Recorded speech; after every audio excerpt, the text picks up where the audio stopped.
திருவாரூர் மாவட்டத்தில் 30% பேருந்துகள் இயங்கவில்லை என்று கூறப்படுகிறது.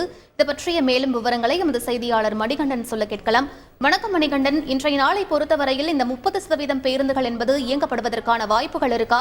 70% பேருந்துகள் பயணிகளுக்கு போதுமான அளவு இருக்கா? மணிகண்டன் வணக்கம். போக்குவரத்து தொழிலாளர்கள் வேலைநிறுத்தம் காரணமாக திருவாரூர் மாவட்டத்தில் உள்ள 4 பனிமலைகளில் காலை 7 மணி நிலவரப்படி மொத்தம் 239 பேருந்துகளில் 100 பேருந்துகள் இயங்கி வருகிறது. இதில் திருத்துறைப்பூண்டி பனிமலையில் 30% பேருந்துகள் இயங்கவில்லை.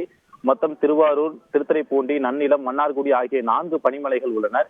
இதில் திருவாரூர் பனிமலையில் உள்ள 22 பேருந்துகளில் 22 பேருந்துகள் மட்டுமே இயக்கப்படுகிறது. இதே போல மன்னார்குடியில் 90% பேருந்துகள், நன்னிலத்தில் 90% பேருந்துகள் மட்டுமே இயங்கப்படுகிறது. குறிப்பாக திருத்துறைப்பூண்டி பனிமலையில் 52 பேருந்துகளில் 38 பேருந்துகள் இயங்கி வருகிறது.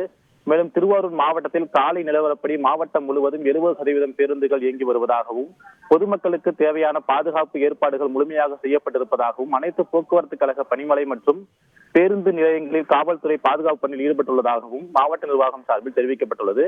குறிப்பாக போக்குவரத்து தொழிலாளர்களின் இந்த வேலைநிறுத்தம் காரணமாக மாவட்டத்தில் 70% பேருந்துகள் மட்டுமே இயக்கப்படுவதால் திருவாரூர் புதிய மற்றும் பழைய பேருந்து நிலையங்களில் வெறிச்சோடி காணப்படுகிறது. விவரங்களுக்கு நன்றி மணிகண்டன். செய்திகளை உடனுக்குடன் தெரிந்து கொள்ள உடனே சப்ஸ்கிரைப் பண்ணுங்க.